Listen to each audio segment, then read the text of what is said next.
Subscribe कीजिए scholar elite channel को और बेल आइकॉन को दबाइए लेटेस्ट एजुकेशनल वीडियो सबसे पहले देखने के लिए।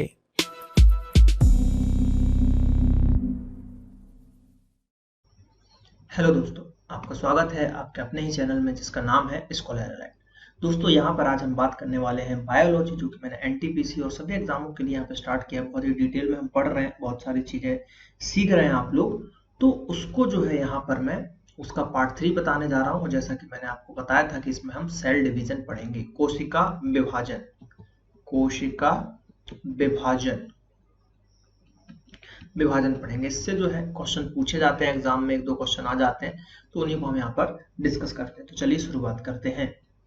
बात करते हैं, देखिए कोशिका विभाजन, तो उससे पहले एक चीज समझना पड़ेगा, जो जीव होते हैं किस टाइप के जीव होते हैं। तो जीव जो है कोशिका के आधार पर दो प्रकार के यहाँ पे बांटे गए हैं। एक जो है एक कोशीय जीव बोला गया है, एक कोशीय जीव बोला गया है, जिसको अगर हम बात करें तो यूनिसेलुलर भी यहाँ पर बोला जाता है। क्या बोला जाता है? यूनिसेलुलर। ठीक है। दूसरा होता है बहुकोशीय जीव। क्या होता है? बहुकोशीय जीव होता है। तो इन दो को हमको समझना पड़ेगा। एक कोशीय बनी सी बात है जिसमें सिंगल एक ही कोशिका हो, एक ही सेल हो। बहुकोशीय जिसमें एक से अधिक हो। चलिए, एक कोशीय एवं बहुकोशीय जीव। अब देखिए, शरीर में उपस्थित कोशिकाओं के आधार पर जीव दो प्रकार के होते हैं। एक होता है एक कोशीय जीव और दूसरा होता है बहुकोशीय। तो एक कोशीय जीव क्या होता है, पहले ये समझते हैं। इन जीवों के शरीर में, देखिए एक कोशीय नाम से ही हो रहा है कि एक ही कोशिका होगी। शरीर में केवल एक ही कोशिका पाई जाती है, अर्थात इन जीवों का शरीर एक ही कोशिका से मिलकर बनता है और इसके एकल कोशिका से ही जीव की शरीर की सभी गतिविधियां एवं शारीरिक क्रियाएं संपन्न होती हैं, जैसे प्रचलन एवं गति, उत्सर्जन, श्वसन, पोषण इत्यादि। इन जीवों का शरीर केवल एक ही कोशिका से मिलकर बना होता है, इसलिए इन्हें एक कोशीय जीव कहते हैं। तो मेनली वही है, एक ही कोशिका होगा, इसी से वो हवा छोड़ेगा, इसी से लेगा, इसी से चलेगा, इसी से दौड़ेगा, इसी से खाएगा, इसी से पिएगा और इसी से मलमूत्र विसर्जन करेगा। ठीक है।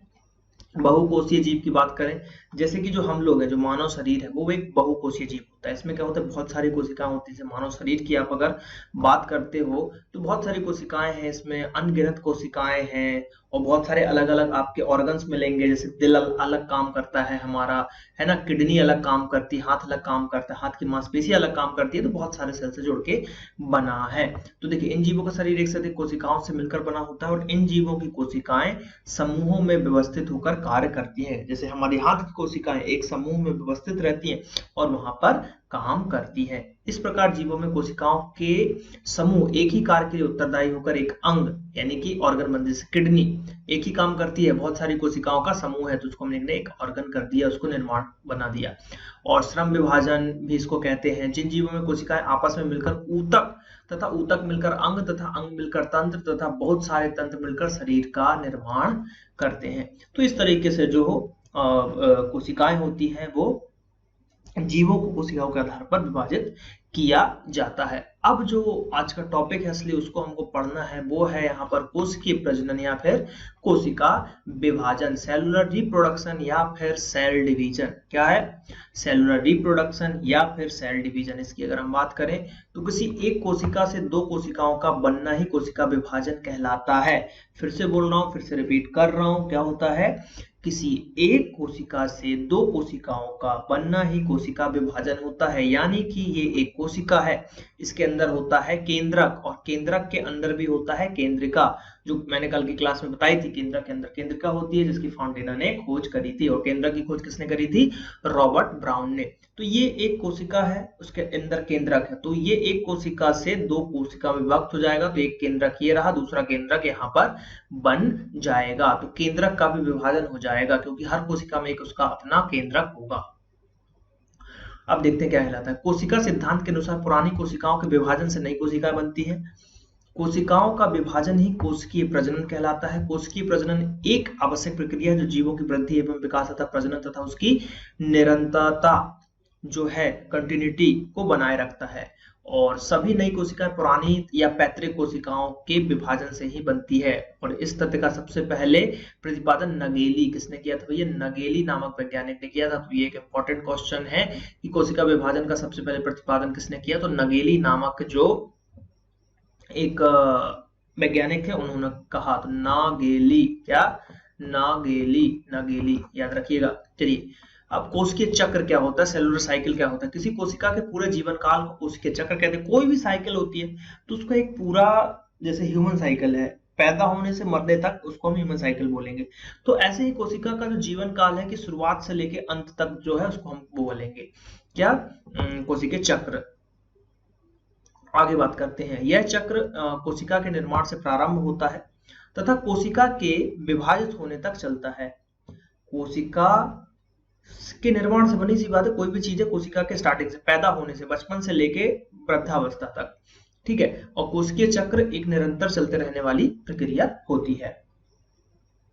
आगे बात करते हैं, हॉवर्ड एवं पेल्क, इनने क्या किया नामक दो वैज्ञानिक थे। 1953 में कोशिकीय चक्र में पाई जाने वाली विभिन्न अवस्थाओं की खोज करी। उनने कोशिकीय चक्र में जो भी जो यहाँ पे पाए जाते थे उनको यहाँ पर खोज किया, ठीक है। चलिए देखते हैं आखिर उन्होंने क्या किया।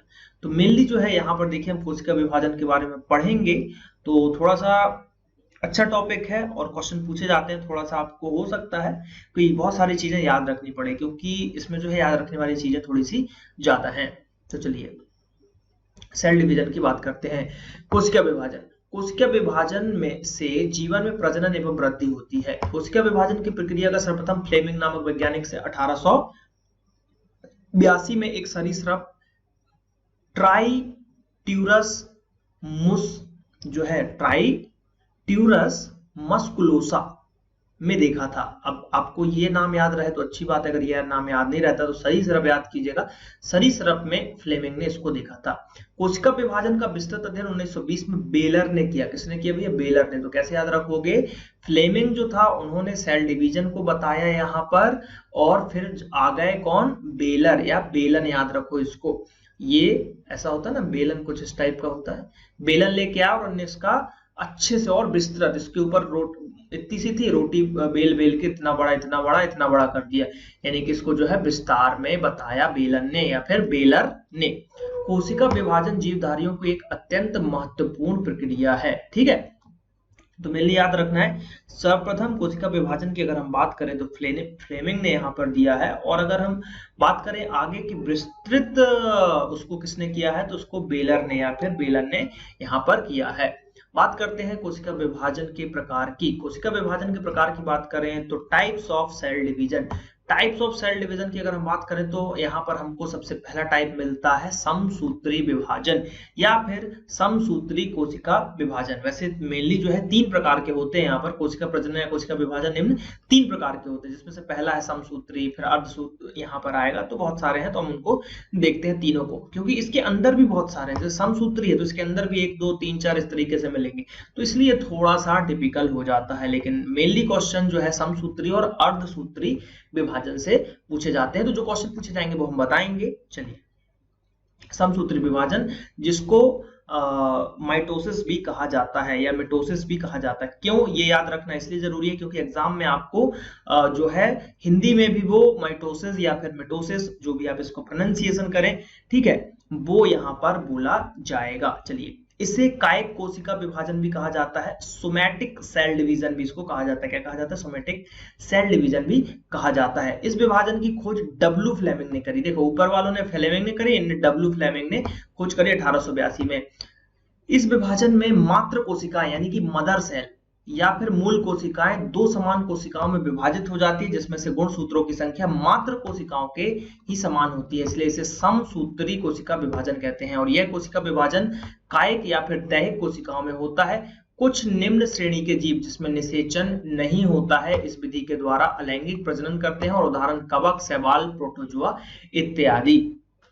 यानी कि इसमें क्या हुआ? समसूत्री विभाजन में एक मात्र कोशिका होगी, मात्र कोशिका और डॉटर कोशिका, है ना, मतलब मात्र सेल और डॉटर सेल, 2 चीज आपको सुनने को मिलेगी इस चीज में आपको, है ना। तो एक हो गई, जैसे कि देखिए बात करते हैं, ये हो गई मदर सेल, ये हो गई आपकी डॉटर सेल या फिर जो भी अब सन सेल भी बोल सकते हैं उसको, ठीक है। तो 2 सेल हो गई यहाँ पर। अब क्या हुआ? मदर सेल इसलिए बोलते हैं इसको क्योंकि इसी से इसका जन्म हो रहा है ना। तो जो जन्म दे रहा है वो उसका मदर कहला जाएगा, है ना। तो इसमें क्या होगा कि इसमें जितने भी गुणसूत्र पाए जाएंगे उतने ही गुणसूत्र आपके इसमें भी पाए जाएंगे, जितने गुणसूत्र इसमें पाए जाएंगे उतने ही गुणसूत्र यहाँ पर इसमें भी पाए जाएंगे। तो इनका क्या होगा, इतने गुणसूत्र इसमें पाए जाएंगे, तो इसलिए जैसे मान लो इसमें 4 है तो इसमें भी 4 ही पाए जा रहे हैं, तो ये सम हो गए, एक समान हो गए, तो समसूत्री विभाजन इसलिए कहा जा रहा है इसको। तो मेनली ये है, इसमें क्या होता है, ये ऐसे मतलब जीवों में होता है जहां पर फर्टिलाइजेशन नहीं होता है, जैसे कि कवक हो गया, हमारे शैवाल हो गए, हमारे प्रोटोजोआ हो गए, ये चीजें यहाँ पर हो गई। तो ऐसा यहाँ पर होता है। अब देखिए समसूत्री विभाजन जो है 2 अवस्थाओं में पूरा होता है। यहाँ पे ये जो डायग्राम आप देख रहे हैं ये समसूत्री विभाजन का ही डायग्राम यहाँ पर है। तो हम देखते हैं, देखिए क्या क्या बोल रहा है। पहला है अंतरा, देखिए 2 अवस्थाओं में, तो ए है, ए में क्या है, अंतरावस्था, ठीक है। इंटरफेज, इंटरफेज में क्या होता है, विभाजन से पूर्व की अवस्था को अंतरावस्था कहते हैं, और इस अवस्था को तैयारी अवस्था भी कहते हैं। तैयारी यानी कि शुरुआत, इंटरफेस, इंटर किसी चीज में आप एंटर कर रहे हो तो एंटरफेस होगा, है ना। तो इसमें ये देखिए ये है आपका एंटरफेस, ए की बात करें तो ये एंटरफेस के अंतर्गत यहाँ पर आ रहा है। इसके अंदर क्या है, केंद्रिका है, केंद्र की झिल्ली भी यहाँ पर है। तो स्टार्टिंग की जो है इसमें कोशिका अपने आप को तैयार करती है विभाजन करने के लिए। अब इसके भी 3 है, इसके भी 3 है, जी फेज 1, ठीक है, यानी कि पोस्ट जो है मिटोटिक फेज, जी फेज, या फिर वृद्धि उप अवस्था, वृद्धि उप अवस्था। तो अब इसमें क्या होगा, वृद्धि उप अवस्था की अगर हम बात करें, इसमें क्या होता है, नए केंद्रक व कोशिकाओं के लिए आरएनए का संश्लेषण होता है। किसका संश्लेषण होता है, आरएनए, यानी कि यहाँ प्रोटीन का संश्लेषण होने जा रहा है। और इस अवस्था में गुणसूत्र खुले एवं पतले होते हैं। तो इस अवस्था में गुणसूत्र क्या हो जाएंगे, खुले एवं पतले हो जाएंगे। तो ये आपको यहाँ पर याद रखना है कि इस अवस्था में जो है गुणसूत्र खुले हो जाते हैं और एवं जो है पतले हो जाते हैं। अब बात करें हैं तो संश्लेषण उप अवस्था, क्या, संश्लेषण उप अवस्था। तो इसमें क्या होगा, संश्लेषण उप अवस्था में, जिसको हम एस फेज भी कहते हैं, इस उप अवस्था में देखिए क्या क्या होता है, डीएनए का जो, देखिए ऊपर वाले में क्या हो रहा था, आरएनए यहाँ पर संश्लेषित हो रहे थे, और यहाँ पर जो है डीएनए का अनुलिपिकरण किया जा रहा है और डीएनए की मात्रा 2 गुनी हो रही है।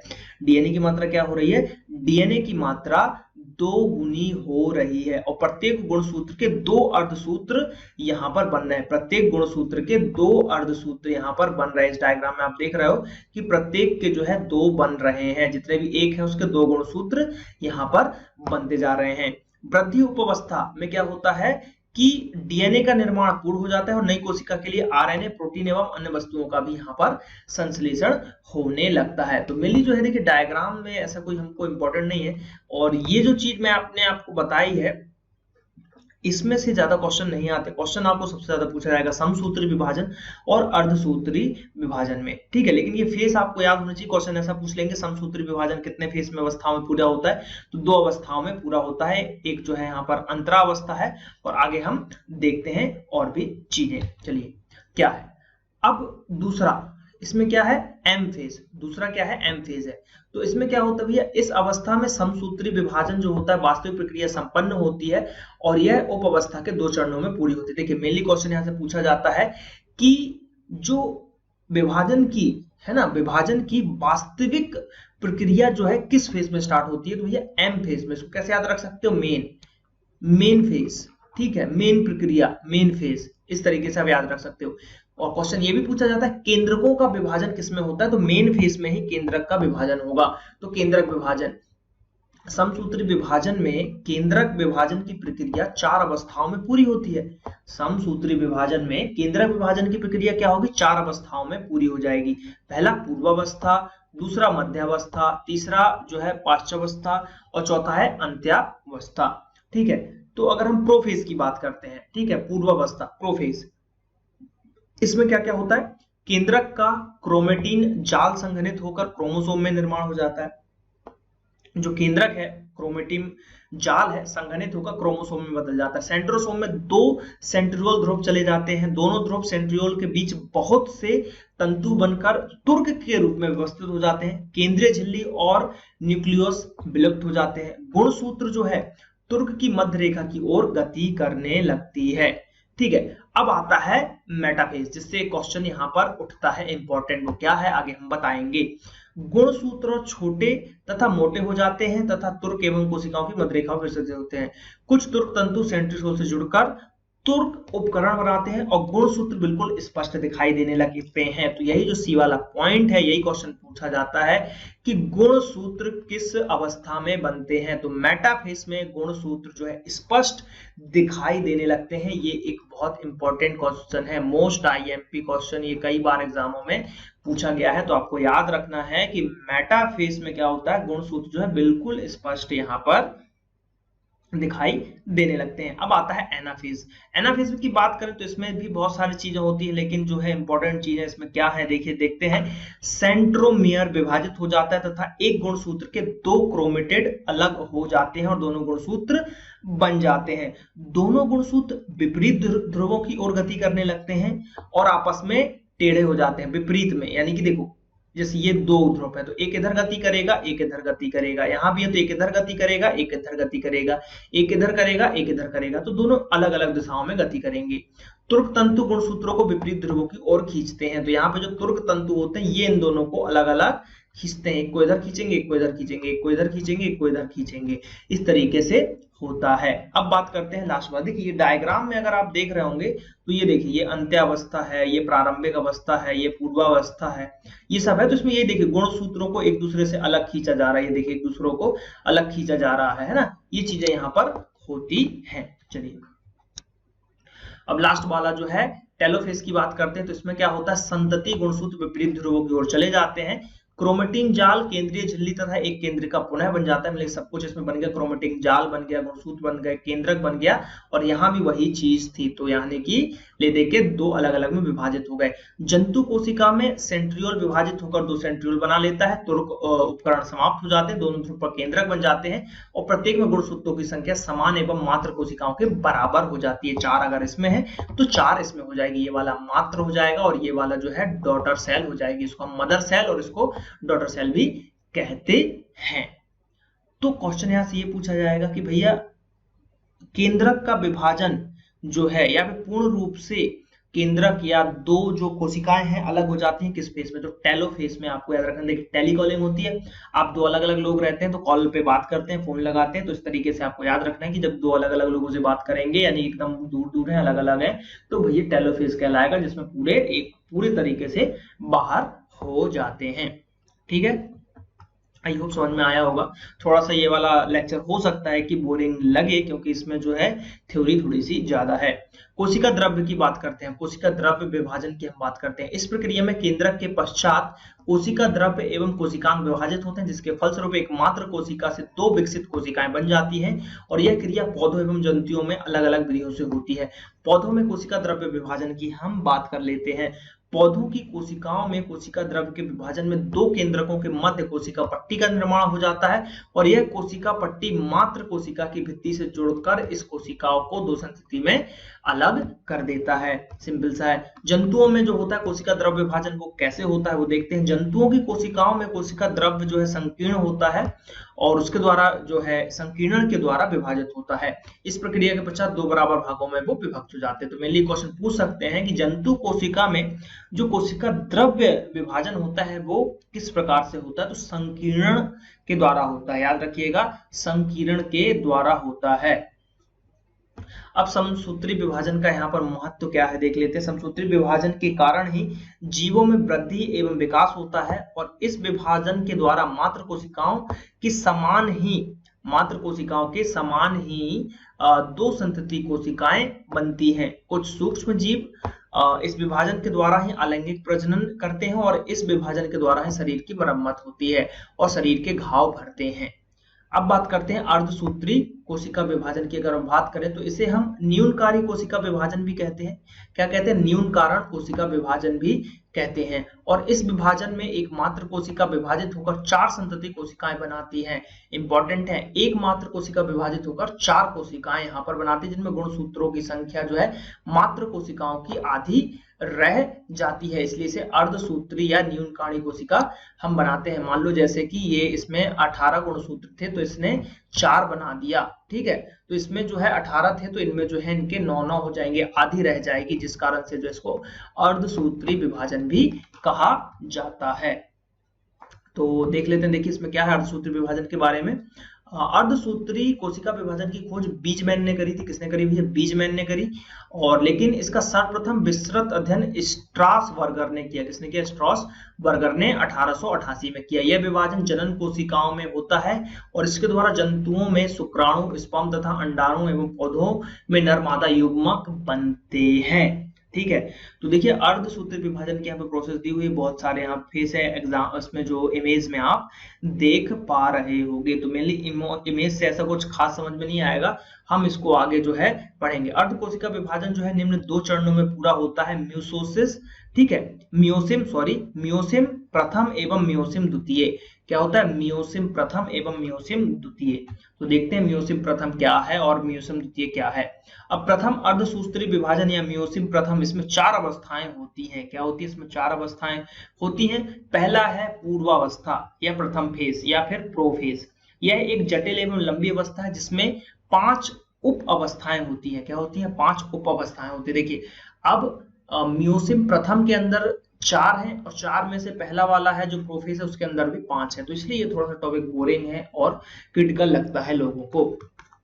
तनुपट्ट अवस्था, तो इसमें क्या होता है? इस अवस्था में केंद्रक का आकार बढ़ जाता है तथा क्रोमेटिन जाल संघनित होकर गुणसूत्रों में परिवर्तन हो जाते हैं। सिंपल एक लाइन की डेफिनेशन है, केंद्रक का आकार बस बढ़ जाता है। युग्म पट्ट, इसमें क्या होगा? इस अवस्था में गुणसूत्रों के जोड़े बनेंगे। नाम में ही दिख रहा है युग्म पट्ट, तो जोड़े बन जाएंगे तथा इस क्रिया को अंतग्रथन कहते हैं। और इसके बाद गुणसूत्र छोटे और मोटे हो जाते हैं जिन्हें युग्मित गुणसूत्र भी कहा जाता है।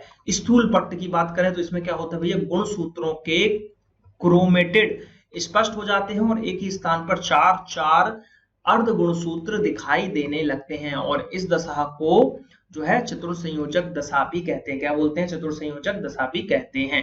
अब आता है चौथा जो पॉइंट है, द्विपद अवस्था। द्विपद नाम से हो रहा, 2 पद होने वाले, तो समजात गुणसूत्रों में विकर्षण पैदा होने लगता है। गुणसूत्र अलग अलग होकर किएज्मा नामक बिंदु से एक दूसरे से जुड़ जाते हैं। तो ये नाम याद है, किएज्मा याद रखिएगा, किएज्मा नामक बिंदु से जुड़ जाते हैं और इस अवस्था में गुणसूत्रों में एक महत्वपूर्ण प्रक्रिया होती है जिसे क्रॉसिंग ओवर भी कहते हैं। क्या बोलते हैं? क्रॉसिंग ओवर भी कहते हैं। और इस प्रक्रिया से जीवों में विभिन्नता एवं नए गुण आ जाते हैं। इस अवस्था में अंत में गुणसूत्र दोनों सिरों की ओर चले जाते हैं जिसे टर्मिनलाइजेशन भी कहा जाता है। देखिए मानते हैं कि ये चैप्टर थोड़ा सा बोरिंग लग रहा होगा, लेकिन कोई दिक्कत नहीं है, इसमें ज्यादा ऐसे क्वेश्चन पूछे नहीं जाते, 1 ही 2 क्वेश्चन आते हैं, लेकिन फिर भी हमको सिलेबस को कवर करना है तो पढ़ना तो पड़ेगा। क्या पता कौन सा क्वेश्चन पूछ लिया जाए। पारगति क्रम की अगर हम बात करें, पारगति क्रम अवस्था की बात करें तो समजात गुणसूत्र के जोड़े जो है दोनों गुणसूत्रों के परस्पर दूर दूर जाते हैं, केंद्रिका तथा केंद्रक कला समाप्त हो जाती है। अब जो देखिए, अब जो पहला वाला फेज था हमारा मियोसिस फर्स्ट, उसके अंदर हमने बोला था 4 हैं, तो 4 में एक हमने देख लिया था, अब ये दूसरा वाला है, यानी कि मध्यावस्था जो है यहाँ पर मध्यावस्था प्रथम। इसमें क्या है? मेटाफेज 1। मेटाफेज 1 की अगर हम बात करें तो तुर्क उपकरण जो है पूर्ण रूप से बन जाता है तथा गुणसूत्र तुर्क जो है मध्य रेखा पर व्यवस्थित हो जाती है और केंद्र की भित्ति समाप्त हो जाती है। अब आता है पश्चावस्था प्रथम और अंत्यावस्था प्रथम। तो देखिए थ्योरी वैसी लिखी होगी, किसी में कुछ होता है किसी में कुछ होता है, लेकिन जो चीजें हमको याद रखनी है वो क्या याद रखनी है? जैसे मैंने बताया था कि टाइप, अर्धसूत्री गुण विभाजन में क्या होगा? 2 टाइप हो जाएंगे यहाँ पर, फर्स्ट मियोसिस फर्स्ट और मियोसिस सेकेंड। मियोसिस फर्स्ट में भी 4 मिलेंगे, ठीक है, और उसके यहाँ पर पहले वाले में 5 मिलेंगे। इस तरीके से चीजें यहाँ पर होती हैं। मियोसिस सेकेंड में की क्या विशेषता है? अब देखिए म्यूसिस अगर हम सेकंड की बात करें तो इसके अंदर भी 4 अवस्थाएं आती है, prophase second, metaphase second, anaphase second एवं टेलीफेज सेकंड। ये सेकंड क्यों होंगे? क्योंकि ये आपने पहले भी पढ़ा है, मेटाफेज आपने पहले भी पढ़ा है, आपने जो है टेलीफेज पहले भी पढ़ा है, इसके पहले समसूत्री विभाजन में भी हमने टेलीफेज पढ़ा है, तो इसलिए उसको फर्स्ट मानते हुए यहाँ पर इसको द्वितीय करार दे दिया गया है। इस वाले अगर आप बात करें, इस वाले लाइन में अगर आपने देखा होगा टेलीफेज सेकंड, ये सब यहाँ पर किया गया है। तो इन्हीं सब चीजों की prophase second, metaphase second, anaphase second, ये जो है किसकी है? द्वितीय अर्धसूत्री विभाजन या म्यूसिस द्वितीय का यहाँ पर किया गया है। तो प्रोफेज फर्स्ट में क्या है? इस अवस्था में क्रोमेटिन लाल संघनित होकर गुणसूत्रों का रूप धारण कर लेती है और गुणसूत्र मोटे एवं घने हो जाते हैं। मेटाफेज में क्या हो रहा है? केंद्रिका एवं केंद्रक झिल्ली विलुप्त हो जाते हैं, द्वितीय गुणसूत्र तुर्क रेखा के मध्य स्थित हो जाते हैं। अब जो है एनाफेज सेकंड की बात करें तो एनाफेज सेकंड में यहाँ पर क्या हो रहा है? गुणसूत्र में सेंट्रोमियर विभाजित हो जाते हैं एवं गुणसूत्र के दोनों अर्ध गुणसूत्र अलग होकर 2 गुणसूत्र बना लेते हैं, तो मेनली अलग हो जाते हैं और नए बने गुणसूत्र तुर्क के जो है यहाँ पर विपरीत ध्रुव पर चले जाते हैं। तो पहले ही जैसा सेम प्रोसेस है यहाँ पर। अब देखिए जो मेनली चीज यहाँ पे जो ये मैंने बीच में जो यहाँ पर ऐड किया, ये क्या है? ये जो है समसूत्री विभाजन और अर्धसूत्री विभाजन का डिफरेंस है, जिसमें बहुत सारी चीजें यहाँ पर आपको क्लियर हो जाएंगी। तो इसके पहले हम जो है अगर हम बात करें इसके पहले तो चौथी अवस्था के बारे में थोड़ी सी जान लेते हैं, अंत्य अवस्था क्या होता है, फिर हम डिफरेंस देखेंगे। ध्रुवों पर स्थित गुणसूत्रों के चारों ओर केंद्रीय झिल्लिकी बन जाती है और केंद्रिका पुनः बन जाती है। देखिए केंद्रिका बोला गया, ना कि केंद्रक बोला गया है। केंद्रिका, केंद्रक के अंदर का केंद्रक केंद्रिका बन जाती है और इस प्रकार एक अगुणित केंद्रक के 4 अगुणित केंद्रक बन जाते हैं। तो मेनली आपको याद रखना है, क्वेश्चन यहाँ से पूछा जाता है कि केंद्रिका का निर्माण किस फेज में होता है। ये क्वेश्चन पूछा जा चुका है। आप लूसेंट ऑब्जेक्टिव वाली बुक अगर उठाएंगे तो उसमें आपको ये देखने को मिल जाएंगे, इस टाइप के क्वेश्चन आपको मिल जाएंगे। तो केंद्रिका जो है केंद्रक की केंद्रिका है, ये आपको याद रखना है। अब मेनली जो है पहले हम यहाँ पर देख लेते हैं डिफरेंस। यह विभाजन जो है कायिक कोशिकाओं में होता है। किसमें होता है? कायिक कोशिकाओं में होता है। और यह विभाजन जनन कोशिकाओं में होता है। इसमें कम समय लगता है, इसमें थोड़ा सा अधिक अर्धसूत्री, थोड़ा सा लेंथी प्रोसेस है। इस विभाजन द्वारा एक कोशिका से 2 कोशिकाएं बनती है और इसमें एक कोशिका से 4 कोशिकाएं बनती है। हमने देखा अर्धसूत्री में 4 बन रहे थे और आधे आधे क्रोमोसोम यहाँ पे गुणसूत्र बन जा रहे थे। इस विभाजन में जीवों में वृद्धि एवं विकास होता है और इसमें पौधों में नर एवं मादा युग्म तथा जंतुओं में शुक्राणु और अंडाणु बनते हैं। प्रोफेज में क्रॉसिंग ओवर नहीं होती, इसमें प्रोफेज में क्रॉसिंग ओवर नामक प्रक्रिया एक पाई जाती है। सेंट्रोमियर का विभाजन होता है, इसमें सेंट्रोमियर जो है विभाजित नहीं होता। संतति कोशिकाओं के गुणसूत्र जनक कोशिकाओं के गुणसूत्र के समान होते हैं और इसमें आधा होता है, इसलिए इसका नाम अर्धसूत्री विभाजन यहाँ पर पड़ा हुआ है। ठीक है, अब क्या हुआ? लास्ट में क्या हुआ कि कोशिका विभाजित हो गई, 4 अणुगुणित में बन गए। तो अर्धसूत्री में एक कोशिका से 4 बनते हैं और समसूत्री में एक कोशिका से यहाँ पर उन दोनों की कुछ जनक कोशिकाओं में गुणसूत्र जो है समान होते हैं। इस तरीके से आपको यहाँ पर याद रखना है। अर्धसूत्री विभाजन का महत्व क्या है भैया? तो इस विभाजन के कारण पीढ़ी दर पीढ़ी जीवों की कोशिकाओं में गुणसूत्रों की संख्या समान बनी रहती है और इस विभाजन के द्वारा जीवों में नए गुण पैदा होने की संभावनाएं होती हैं और यह विभाजन जैव विकास में सहायक होता है। असूत्री विभाजन जो तीसरा पॉइंट है, असूत्री विभाजन, यह विभाजन कम विकसित एक कोषीय जीवों में पाया जाता है, जैसे कि कवक, शैवाल इत्यादि। इस विभाजन में पहले केंद्रक विभाजित हो जाता है, फिर कोशिका द्रव्य और अंत में दोनों कोशिकाएं बन जाती हैं। तो मेनली क्वेश्चन पूछ लिया जाएगा कि असूत्री विभाजन किसमें होगा भैया? तो एक कोषीय जीवों में मेनली होगा, जो कवक, शैवाल इत्यादि इनमें होगा। बस इसमें याद रखना है कि सबसे पहले केंद्रक ही विभाजित हो जाता है, बाकी चीजों में सबसे लास्ट में केंद्रक विभाजित हुआ है, लेकिन इस वाले में सबसे पहले ही केंद्रक का विभाजन कर दिया गया है। तो ये चीजें थोड़ी सी आपको याद रखनी है। थोड़ा सा लेक्चर आपको बोरिंग लगेगा, लेकिन क्या करें, ये टॉपिक ही ऐसा है। तो चलिए मिलते हैं अगले वीडियो में। Thank you. जय हिंद, जय भारत।